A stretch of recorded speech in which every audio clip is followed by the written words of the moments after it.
Romanos 5 dice que Dios muestra su amor por nosotros así, que cuando todavía éramos pecadores, Jesucristo murió por nosotros. Porque Él nos amó de tan grande manera, amamos a los demás. Esa es su iglesia, donde somos edificados y consolados, incorporados y restaurados, discipulados y enviados. Y aquí es donde inicia, porque en todo lugar donde vayamos, toda persona debe conocer las buenas nuevas.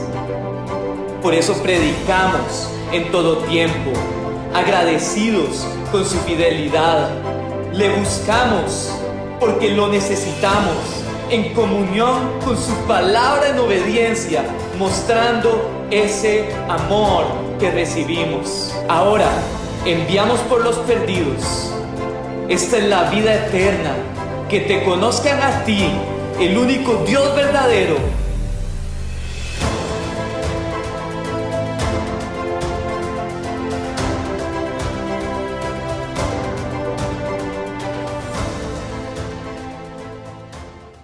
Amén.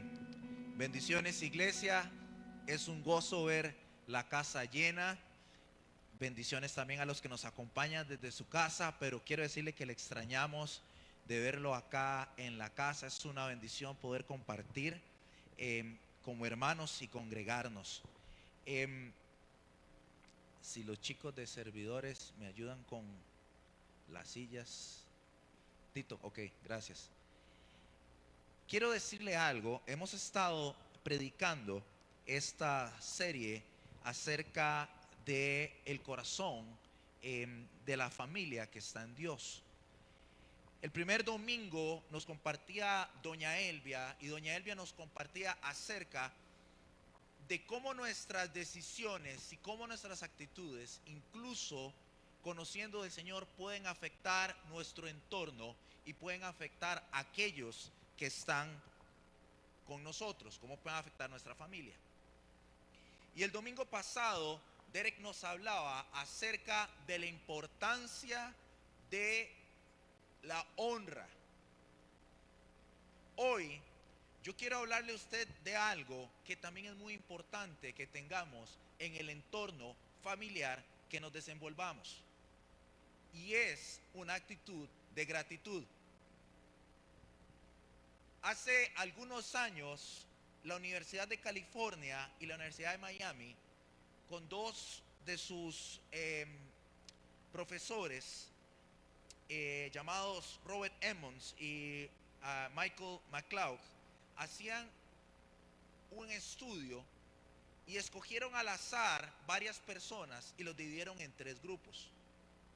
Al primer grupo le asignaron la tarea de anotar en un diario todo aquello que les generaba agradecimiento durante esos días. Solamente eso tenían que anotar. Al segundo grupo le dijeron: usted tiene que enlistar todo lo que día a día a usted le molestó. Y al tercer grupo le dijeron: usted también va a anotar, pero va a anotar todo aquello que le genera emociones neutrales a usted. Esto lo hicieron durante 10 semanas y después mandaron a llamar a todo el grupo y lograron encontrar que las personas que solo escribieron agradecimientos presentaron mejor salud que el resto de los participantes. Hoy, en nuestro día a día, lo decía en el culto pasado, a nosotros nos suele suceder lo que a mí me pasa a veces cuando voy a un restaurante. Y si a usted le pasa, levante la mano conmigo ahora, y es lo siguiente: yo no sé si usted va a un restaurante y usted pide un plato, y cuando usted ve el plato del vecino le parece más rico lo que pidió el vecino. ¿A alguien más le ha pasado eso? ¿Verdad que eso nos pasa muy a menudo? Quiero decirle algo: en nuestra vida, en nuestro día a día, a nosotros nos suele suceder eso, porque anhelamos tanto lo que no tenemos que se nos olvida agradecerle a Dios por lo que sí tenemos. Y hoy tengo aquí 3 sillas, y tal vez los de atrás no la pueden ver, o los de la casa las ven lejos, pero yo quiero decirle qué dice cada silla. Una dice: estoy agradecido con lo que tengo. Otra dice: me es indiferente si cambia bueno y si no también. Y la tercera silla dice: anhelo lo que no tengo. Yo no sé en cuál de esas 3 sillas está usted sentado el día de hoy, pero yo sí lo voy a decir, ¿dónde debería estar sentado? Todos nosotros deberíamos estar agradecidos con lo que tenemos.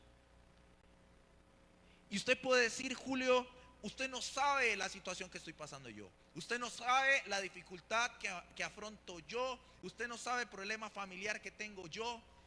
Yo no lo sé, pero yo sí le puedo decir quién es mi Dios. Yo sí le puedo decir a usted quién es el que da la respuesta a sus dificultades. Yo sí le puedo decir que Dios es bueno en medio del momento malo, y que yo agradezco a Dios por su presencia, porque no hay nada más importante que Dios en la vida de alguien. Y usted tiene a Dios, y si tienes a Cristo, tienes todo. Y ahí es donde deberíamos estar sentados como iglesia, cada uno de nosotros. ¿Sabe? Se ha dicho que la gratitud es un buen antídoto contra el desaliento. Contaba en el culto anterior que hay un cuento que dice que un hombre llegó un día a una bodega llena de semillas, que eran las que el diablo usaba para depositar en los corazones de la gente. Y dice este cuento que este hombre se encuentra que hay una semilla llamada desánimo, que es la que más tenía el enemigo en ese granero. Y cuando él le pregunta al diablo, ¿y por qué la desánimo es la que más tienes? Él dice, por una razón, porque la mejor manera de sacar a alguien de la iglesia y de los caminos de Dios es a través del desánimo en las pruebas. Y le preguntaban, y le dice que este hombre le decía al diablo, dígame una cosa, ¿en cuál corazón es más difícil sembrarles desánimo? Y el enemigo le decía, en el corazón agradecido. Porque cuando la persona está agradecida, por más desaliento que se quiera sembrar, siempre está agradecido por lo que Dios le da. Y cuando yo leía esto, recordaba a Job, que nunca se olvidó de quién era su Dios. ¿Sabe? A mí me llama la atención que cuando usted y yo leemos el Nuevo Testamento, Jesús nos da a través de la palabra una serie de mandamientos o una serie de reglas o instrucciones, y todas ellas nos las da en imperativo y nos dice, amaos los unos a los otros, nos dice, sed santos porque yo soy santo. Dice, también nos llama a ser agradecidos en Tesalonicenses. Pareciera que de todas estas, la más fácil es ser agradecido. Porque cuando Dios nos dice ser santos, porque yo soy santo, uno dice, qué difícil eso. Y yo no sé cuál es la lucha que usted ha tenido, que tuvo o que tiene, pero qué difícil es cuando a uno le dicen que tiene que corregir lo que hace mal. Qué difícil es cuando a mí me dicen que en la noche coma ensalada en vez de una buena hamburguesa. Qué difícil cuando a mí me dicen, ahora estoy tratando de hacer ejercicio, hago solamente 2 veces por semana, y todo el mundo me dice, Julio, debería hacer 4 veces mínimo, ¿verdad? Y yo digo, pero ya con 2 para mí es un montón, sí, pero lo correcto es 4 veces. Qué difícil cuando tengo que poner un esfuerzo sobrehumano a lo que yo no quiero hacer. Pero pareciera que ser agradecido es más fácil. Pero le quiero decir una cosa, ser agradecido en medio de la prueba y de la dificultad es muy difícil. Pero ser agradecido también en el momento de bonanza nos puede cegar el creer que lo que tenemos depende de lo que usted ha hecho, porque se le olvida que todo lo que usted tiene, todo lo que yo tengo, depende y ha sido puesto por Dios. Nada de lo que usted tiene, nada de lo que usted ha ganado, lo ha hecho porque usted se lo merece. Es porque Dios ha sido bueno en su misericordia y ha decidido entregarte algo. ¿Qué tiene que ver esto con la familia? Le quiero decir algo. Para los que somos padres, ¿cómo estamos creando a nuestros hijos? En medio de una casa donde en vez de alabanza hay quejabanza por lo que falta. Estamos enseñándoles que Dios es proveedor en medio incluso de la escasez. Estamos enseñando a nuestros hijos que Dios es bueno a pesar de que no hay ni para pagar la luz en la casa. Les estamos enseñando que es más importante Dios que la circunstancia que rodea el entorno familiar o no. Y algo que decía en la mañana es lo siguiente: hemos tenido un concepto que cuando hablamos de familia y decimos familia, nos imaginamos el video que andaba por redes sociales de la iglesia invitando a esta serie, y salía papá, salía mamá y salían los hijos y todos felices abrazados. Quiero decirle algo aprendí yo de un pastor amigo, y él decía lo siguiente: muchas veces la puerta de la iglesia es una puerta mágica, porque vienen peleados en el carro y entran por la iglesia y todos sonriendo y felices. Eso se encuentra muchas familias al salir de la iglesia. No porque esté el papá y la mamá y los hijos, o esté el matrimonio sin hijos, no significa que no pueda ser una familia disfuncional. Y no quiere decir que todo está bien. Si olvidas quién es tu Dios, quién está ahí, usted no tiene la familia como Dios quiere que sea. Y cuando empezamos a hablar, Derek, Daniel y yo, acerca de esta serie, yo les decía algo. Les decía, tenemos que tener algo claro.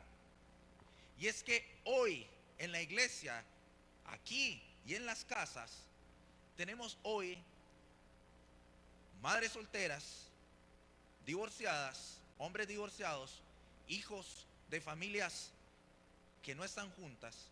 Pero quiero decirle algo: eso no significa que usted no sea familia. Eso no significa que Dios no tenga un propósito para sus hijos y para su vida. Eso no significa que Dios se ha olvidado de ti.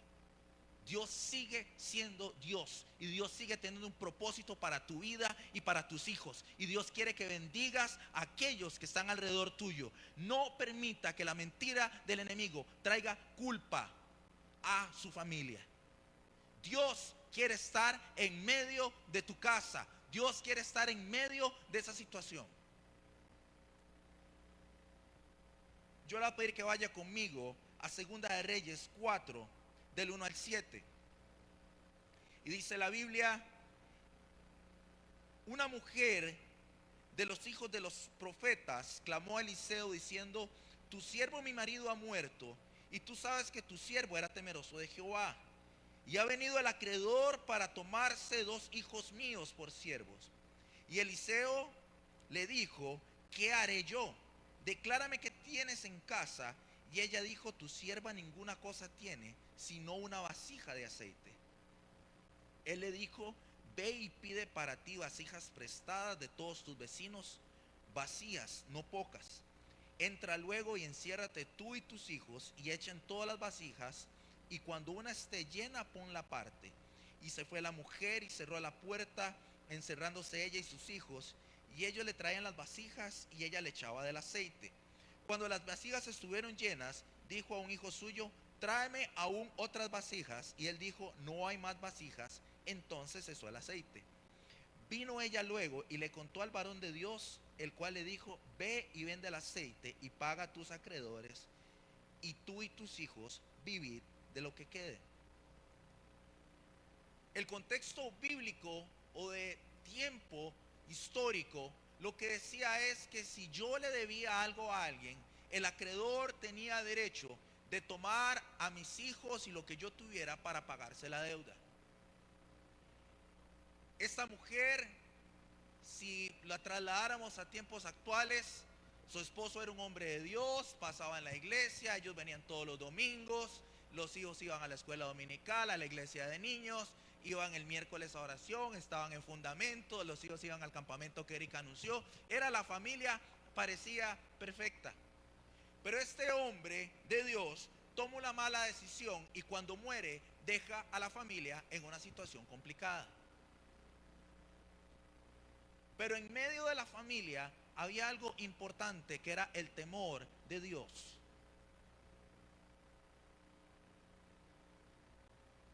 Y esta mujer se encuentra con el profeta y le cuenta su problema. Era una mujer viuda, con una deuda, con hijos, y lo único que tenía en la casa era una vasija con aceite. Y ese aceite de oliva se usaba para dos cosas, o para cocinar o se usaba como combustible. Y el profeta le dice, declárame qué tienes en casa. ¿Sabe? A Dios no le importa lo que a usted le falta, sino qué puede hacer Él con lo que tienes en casa. Así que no se preocupe por lo que falta. Tenga claro que con lo que usted cree que es poco, es suficiente para Dios hacer un milagro y un cambio en tu familia. Y usted puede decir, mire, tal vez los muchachos más jóvenes, yo soy el único cristiano en mi casa, mis papás no conocen del Señor, mis papás no quieren nada con Dios. O usted puede decir, mi esposo no quiere nada con Dios, mis hijos no quieren nada con Dios. Eso no es poca cosa. Con usted, Dios puede marcar diferencia en esa casa. ¿Sabe? Después de que la viuda le contara esa necesidad, el profeta no le pregunta a ella qué te hace falta, qué necesitas, sino que el profeta le hace una pregunta: ¿qué tienes disponible? ¿Sabe? Con lo que usted tiene disponible, Dios quiere obrar el milagro en su familia. Cuando usted no se da cuenta que lo que usted tiene es suficiente para Dios y lo que hace es quejarse, se olvida de que tiene que agradecer por lo que tiene. ¿Sabe? Muchas veces Dios empieza con lo poco, con lo que disponemos. ¿Sabe? Moisés se encuentra temeroso y Dios lo que le dice es: ¿qué tienes en tu mano? Y yo imagino que en ese momento seguramente Moisés lo que quería era: Señor, yo lo que quiero es un ferry para pasar a esta gente por el mar, o que los consumas a todos porque me tienen cansado. O Señor, yo lo que quiero es que haya un restaurante para que dejen de estar molestando porque solo hay maná, o que haya un tubo para que tomen agua y no me dejen de estar molestando. ¿Sabe? Y Dios le responde y él le dice: tengo una vara. Y con esa vara Dios hizo muchos milagros para el pueblo. Lo que parece insignificante para los ojos de los hombres significa en algo glorioso para Dios en tu vida. Otro ejemplo es la alimentación de los 5,000. Jesús no les dice cuántos panes y cuántos peces nos faltan para alimentar a los 5,000, sino que Jesús les dice: ¿cuántos panes tenéis? Y con eso Jesús se encargó de saciar el hambre de esos hombres que estaban escuchando la palabra de Dios. Cuando usted se enfoca en Dios, Dios se encarga de lo suyo. Decía un amigo mío: cuando usted se encarga de los negocios de Dios, Dios se encarga de sus negocios. Deje de estar luchando con sus fuerzas, con sus habilidades y con lo que usted cree que es lo mejor, y dele gracias a Dios por lo que tiene. ¿Sabe? En las bodas de Canaán, Jesús agarró 6 tinajas de agua vacías para transformar esa agua en vino. ¿Quién en lógica piensa que eso puede pasar? Solo Dios se encarga de transformar el agua en vino. Y yo no sé cuál es el agua que usted tiene en su casa que usted piensa que no le va a servir. Dios se encarga de convertir esa agua en vino en tu casa. Pero sea agradecido con lo que tiene. ¿Sabe? Nosotros nunca estamos faltantes o estrechos en las riquezas de su gracia. Toda estrechez o necesidad está en nosotros mismos. Lo que falla es nuestra fe, no la promesa de Dios. Dios nunca va a fallar. Dios no falla. Dios no llega tarde. Dios no deja que sus hijos mueran en el desierto.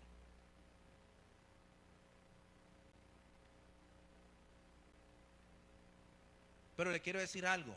Yo no le estoy diciendo que usted va a llegar a su casa y que el milagro va a estar ahí. Pero lo que sí le quiero decir es que lo que nunca va a faltar en su casa son las misericordias de Dios. Porque las misericordias de Dios son nuevas cada mañana. Y no lo va a hacer que levante la mano, pero yo quiero que usted se pregunte, si hoy son las 11:58, ya casi es mediodía. Yo quiero preguntarle si usted le ha dado gracias a Dios por algo en este mediodía que usted lleva despierto o que lleva viviendo, que tal vez durmió más horas. En estas 12 horas, ¿cuántas veces le has dado gracias a Dios? Y por otro lado, piense, aunque sea en su corazón, ¿cuántas veces usted ha reclamado por algo que no tiene? Si usted lo pusiera sobre una balanza, ¿dónde está más grande esa balanza? ¿Agradeciendo lo que tengo o anhelando lo que no tengo? ¿Doy más alabanza o doy más quejabanza a Dios? ¿Qué le estás enseñando a tus hijos? ¿Sabe? Nosotros nunca estamos, el ser humano nunca está contento con lo que tiene. En la mañana les daba este ejemplo. ¿Cuántos padres de familia hay acá? Levante la mano. Yo tengo una hija, va a cumplir 11 años, está ahorita ya en esa fase que deja los juguetes, pero todavía está con los juguetes. Es una fase complicada, ¿verdad? Más para uno porque ya los ve crecer, entonces ya no tiene como niños en la casa, se vuelve complicado. Y mi hija, cuando vamos al supermercado o pasamos por alguna juguetería, entra y uno pasa por todos los pasillos, toca todos los juguetes, ¿verdad? Entonces yo tengo que ir con toda la paciencia del mundo y me dice: papá, ¿me compras ese juguete? Y yo le digo: Sara, ¿por qué quiere ese juguete si usted no juega con los que están en la casa? No, papá, yo te prometo que con ese sí voy a jugar. Caí 2 veces en la trampa. Ya después, ya no. Y me di cuenta que por más juguetes que tenga, siempre va a querer más. Y cuando llega algún otro niño en la casa, los juguetes de ella son los más chivas o los más bonitos. Y cuando ella va a otra casa, los juguetes del otro niño son los más bonitos, porque son los que no tiene. Nunca está agradecida con lo que tiene. Yo le dije: aprenda a disfrutar lo que tiene.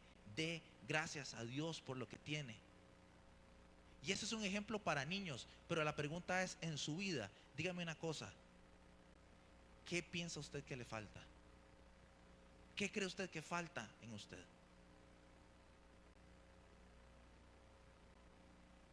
Y le devuelvo la pregunta, ¿qué tiene usted que no tienen los demás? Y si la respuesta no es que tienes a Cristo, usted está en problemas, porque Él es el que sacia todas nuestras necesidades, porque Él es el que llena todo lo que nosotros ocupamos. Nuestra parte, o lo que a usted le toca, es creer y confiar en Él. Pero usted es responsable de trabajar y administrar responsablemente los dones y la gracia que Dios ha puesto sobre usted. Y vuelvo a decir lo mismo. ¿Qué estás marcando para tu vida? ¿Qué dirían sus hijos? ¿Qué dirían sus papás? ¿Qué diría su pareja? Y ¿siempre está agradeciendo a Dios o siempre se está quejando por lo que no hay? ¿Cuál Cristo predicas en tu casa? ¿Cuál Dios es el Dios que está en tu casa? ¿Es el Dios donde siempre hace falta algo? ¿O es el Dios donde Él provee y Él va a hacer el milagro a pesar de que no lo vea hoy? Casi para cerrar, quiero decirle 4 cosas importantes. Número 1, no viva de falsas expectativas. ¿Qué le quiero decir con esto? Hay mucha gente que se concentra más en lo que no tienen que en lo que tienen. Deje de estar añorando lo que no tiene y disfrute lo que tiene. Decía lo mismo en la mañana. Hay gente que dice: es que no es lo mismo llorar sin carro que llorar con el Ferrari, ¿verdad? Las cosas materiales nunca van a saciar, nunca van a llenar el vacío que hay en tu casa ni que hay en tu vida. ¿Sabe? Cuando cuando yo crecía, mi casa era un hogar disfuncional. Mi papá no conocía del Señor, mi mamá conocía del Señor. Yo estaba en un colegio cristiano y me tocaba ir a las casas de mis compañeros, a veces a hacer trabajos o alguna cosa. Y muchas de las familias de mis compañeros eran cristianos, el papá y la mamá. Y yo siempre crecí diciendo, cuando yo tenga un hogar, yo quiero que sea como el de ellos, porque yo veo a Dios en esa familia. Yo veo a Cristo en esa familia.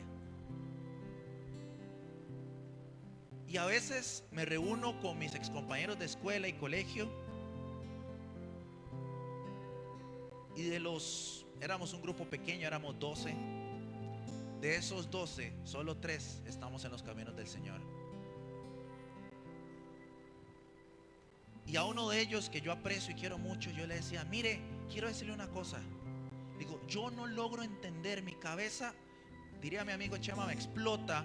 Yo no logro entender cómo es posible que usted creció en un hogar donde le mostraron a Cristo y usted decidió apartarse de los caminos del Señor. Al que le tocaba apartarse era a mí, porque a mí nunca me enseñaron de Dios en mi casa.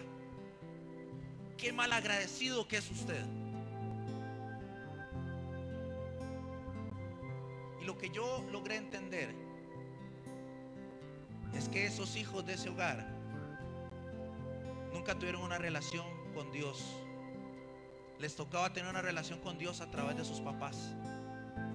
Y el mayor reto que tengo yo hoy como padre es que mi hija no viva el cristianismo por mi esposa y por mí, sino que ella se encuentre con Cristo.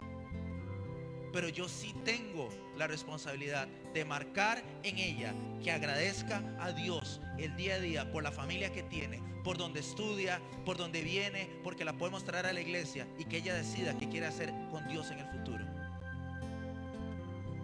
¿Qué quieres hacer con tus hijos? ¿Qué quieres hacer con tu generación?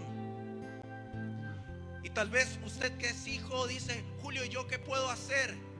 Sea luz en su casa. Sea Cristo en su hogar. Sea luz en medio de las tinieblas. Sea fiel con Dios. Marque la diferencia en su hogar. Acepte la realidad. Aceptar la realidad no significa resignarse.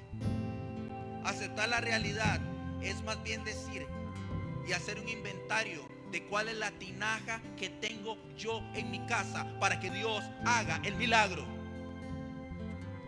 Y el milagro no es el aceite, el milagro no es la tinaja, el milagro es Cristo en tu hogar.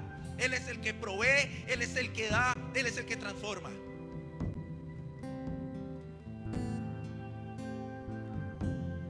Permite que el Señor empiece a trabajar en tu casa. No le estorbes. Viva. Si fuera el mundo, le diría viva lo mejor que pueda. Pero ¿qué le quiero decir con esto? Es no deje que las circunstancias afecten su manera de vivir. No deje que su entorno le robe el gozo de su salvación. No deje que la circunstancia nuble su vista de la cruz del Calvario, donde usted encontró salvación. No deje que la circunstancia nuble creer en ese Dios perfecto. No deje que la circunstancia, no deje que una batalla perdida lo haga creer que ha perdido la guerra. No haga que la dificultad le borre lo que Jesús nos dijo: en el mundo tendréis aflicción. Pero ¿qué dijo Jesús? Yo he vencido al mundo.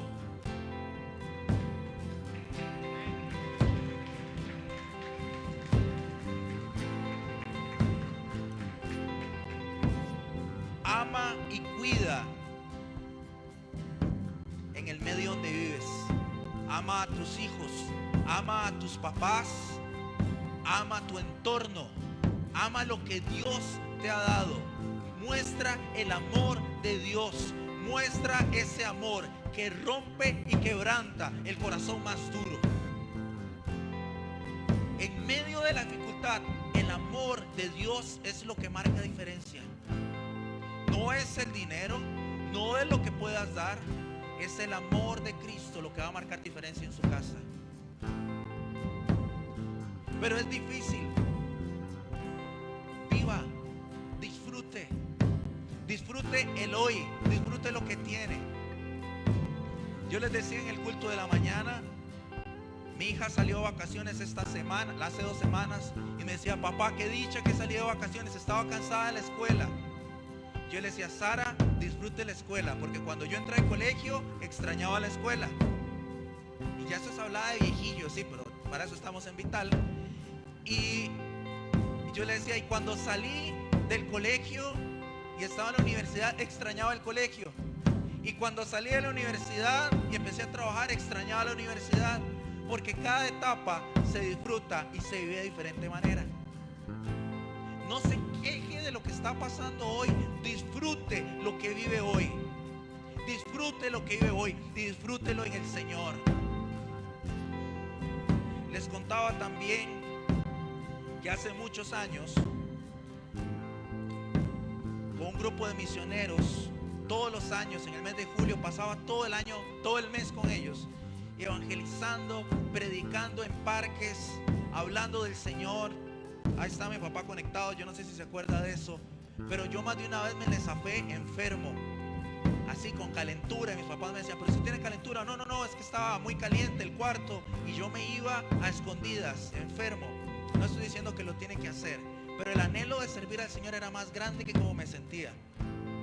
Y estaba sin plata, y la plata que era para comer la usaba para inyectarme en la farmacia del siguiente parque para que me bajara la calentura.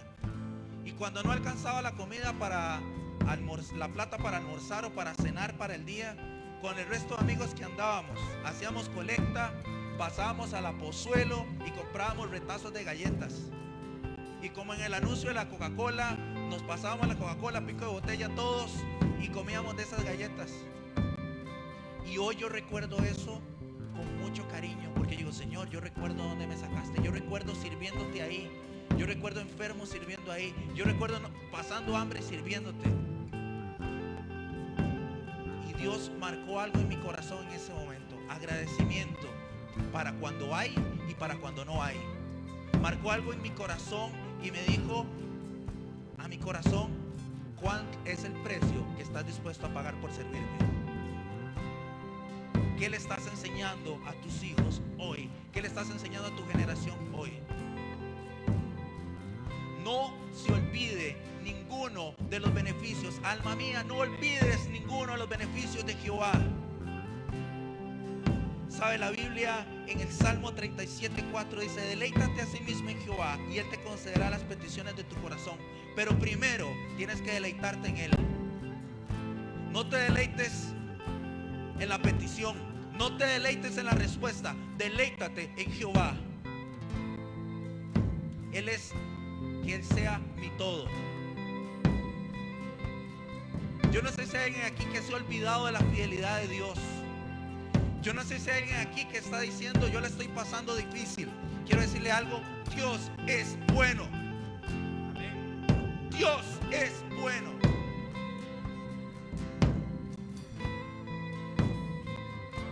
Cierro con esto. Una buena amiga escribió un libro acerca de la muerte de su bebé 3 meses después de nacida. El esposo, ella fue compañera mía de escuela, el esposo, ella era compañero mío de trabajo. Recuerdo cuando su hija murió, este hombre parándose en el púlpito de la iglesia, después de que habían enterrado a su hija el día anterior, diciendo: ¿sabe qué? Dios es bueno. Yo le decía a ella, le digo: yo admiro a su esposo, porque yo no sé si yo tendría coraje de decir eso. Y hoy sirven al Señor y están entregados a Dios, y ellos saben que la fidelidad de Dios Dios no se detiene a pesar de la circunstancia. Amén. Yo le pido a usted que cierre sus ojos ahí donde está. Y yo no quiero que usted hoy se vaya con sus ojos cerrados. Yo no quiero que usted se vaya hoy con un mensaje motivacional, sino yo quiero que usted se vaya confrontado. Y usted se acuerde de esas 3 sillas. Y usted diga dónde estás sentado hoy, dónde te vas a sentar. ¿Te vas a sentar agradecido por lo que tienes? ¿O vas a seguir reclamando por lo que no tienes? ¿O vas a seguir en indiferencia? La fidelidad de Dios es grande. Es más grande que tu situación, es más grande que tu problema. Seamos agradecidos, un entorno de agradecimiento familiar. Y usted que está ahí en su casa, y usted que está aquí en la iglesia, si usted está ahí con su familia, yo le pido que usted se reúna y como familia puedan darle gracias a Dios por lo que tienen.